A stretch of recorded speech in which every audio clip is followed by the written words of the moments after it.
वल्लभाधीश की जय। श्री गुसाई जी परम दयाल की जय। श्याम सुंदर श्री यमुने महारानी की जय। गिरिराज धरण की जय। श्रीमद् भागवत चतुर्थ स्कंद। आज है 11वां अध्याय। पिछले वाले अध्याय में यानी 10वें अध्याय में हमने पढ़ा था कि किस तरीके से ध्रुव जी के भाई जो हैं उनका वो हुआ, उनकी मृत्यु हुई और कैसे ध्रुव जी ने यक्षों के साथ युद्ध किया। ये सब हमने पिछले वाले अध्याय में पढ़ा था। आज हम पढ़ेंगे स्वयंभू मनु का ध्रुव जी को युद्ध बंद करने के लिए समझाना। अथ एकादशोऽध्यायः। श्री मैत्रेय जी कहते हैं, विदुर जी, ऋषियों का ऐसा कथन सुनकर महाराज ध्रुव ने आचमन कर श्री नारायण के बनाए हुए नारायण अस्त्र को अपने धनुष पर चढ़ाया। ऋषियों ने क्या कहा था, मुनियों ने, कि आपका रक्षण जो है स्वयं नारायण करेंगे, इन सबका संहार स्वयं नारायण करेंगे, आप चिंता मत करना। ठीक है, तो उनका स्मरण करके उन्होंने नारायण अस्त्र को अपने धनुष पर चढ़ाया। उस बाण के चढ़ाते ही यक्षों द्वारा रची हुई नाना प्रकार की माया उसी समय नष्ट हो गई। जिस प्रकार ज्ञान का उदय होने पर अविद्यादि क्लेश नष्ट हो जाते हैं, ऋषिवर नारायण के द्वारा आविष्कृत उस अस्त्र को धनुष पर चढ़ाते ही उससे राजहंस के से पक्ष और सोने के फल वाले बड़े तीखे बाण निकले, और जिस प्रकार मयूर के कारव करते वन में घुस जाते हैं, उसी प्रकार भयानक साय साय शब्द करते हुए वे शत्रु की सेना में घुस गए।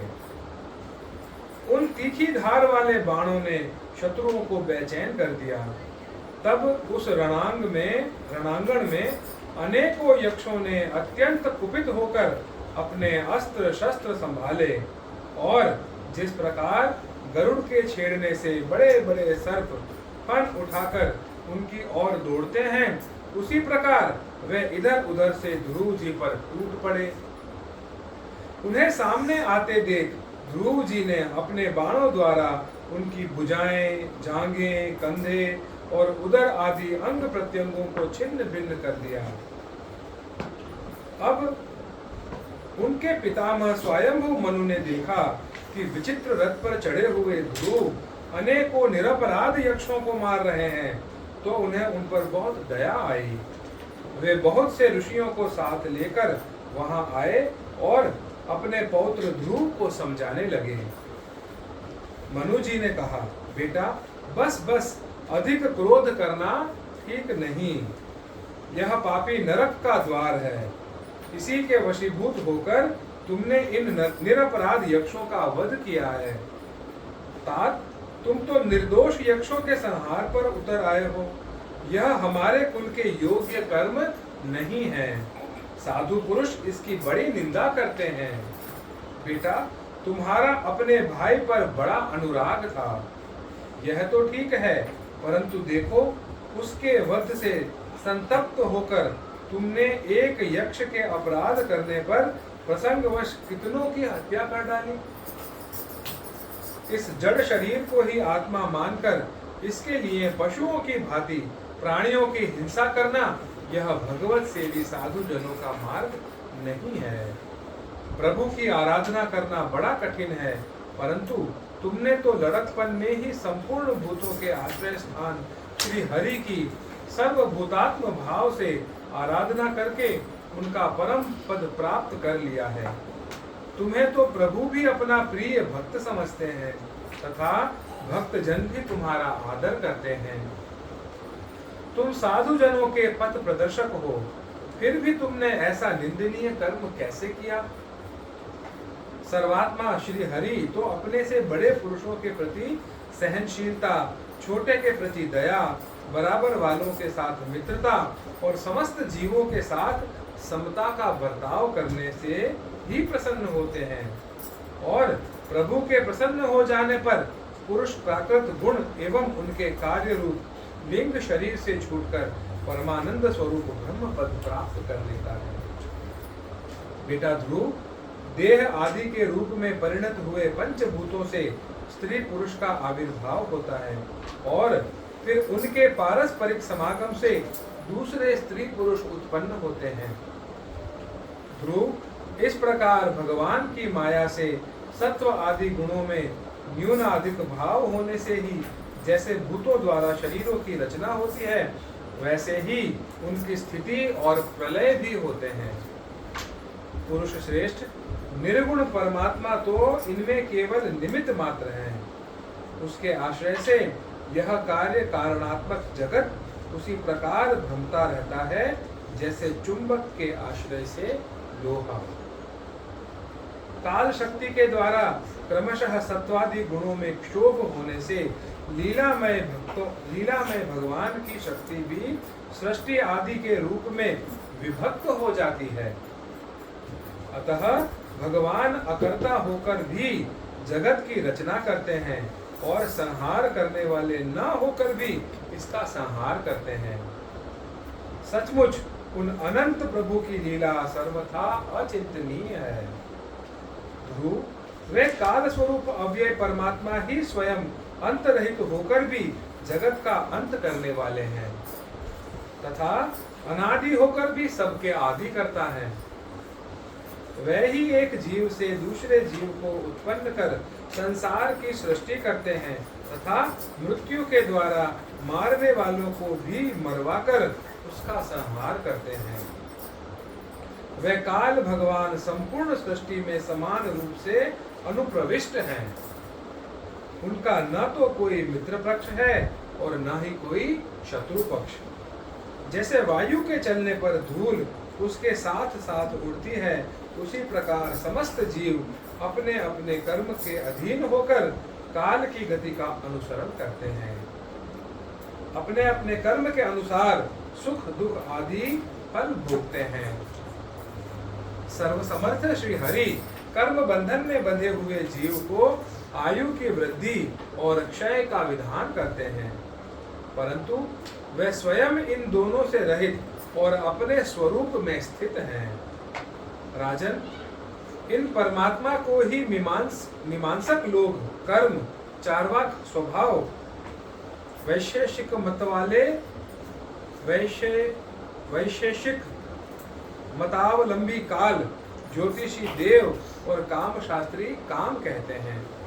वे किसी भी इंद्रिय का प्रमाण के विषय नहीं है। महदादि अनेक शक्तियां भी उन्हीं से प्रकट हुई हैं। वे क्या करना चाहते हैं, इस बात को भी संसार में कोई नहीं जानता।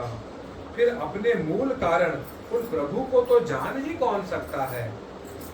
बेटा, ये कुबेर के अनुचर तुम्हारे भाई को मारने वाले नहीं हैं, क्योंकि मनुष्य के जन्म मरण का वास्तविक कारण तो ईश्वर है।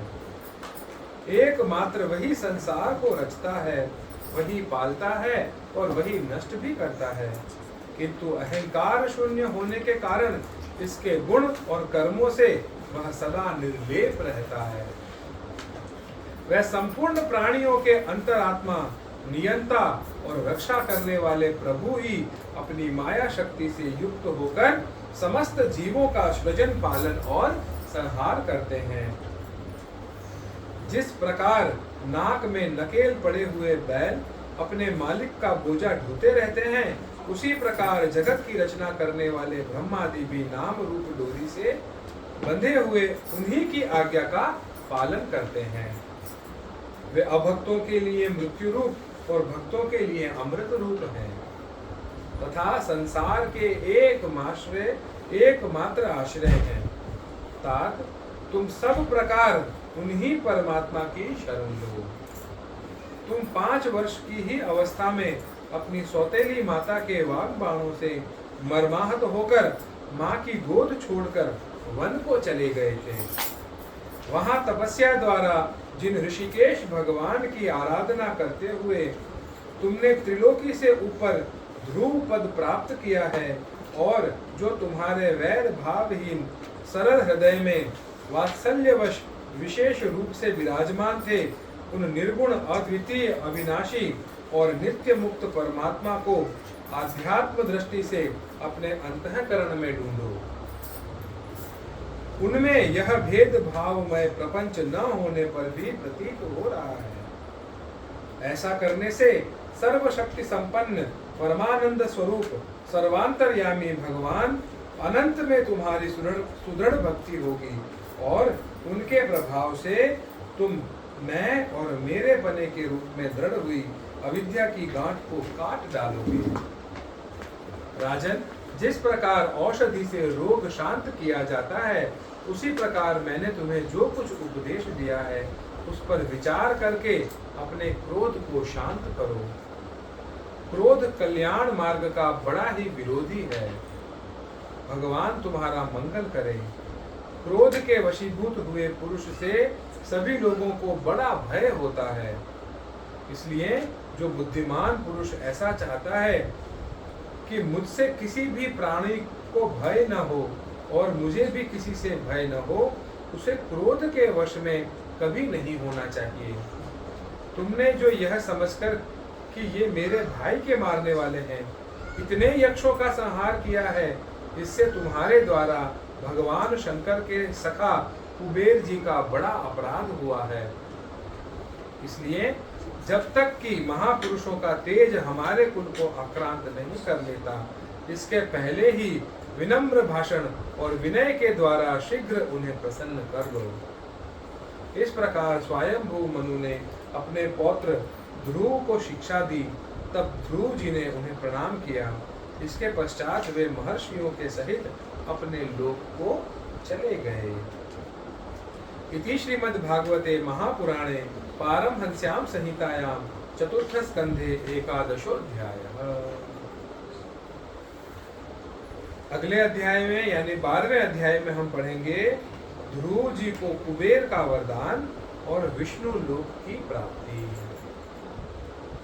श्री वल्लभाधीश की जय। श्री गोसाई जी परम दयाल की जय। श्याम सुंदर श्री यमुने महारानी की जय। श्री गिरिराज धरण की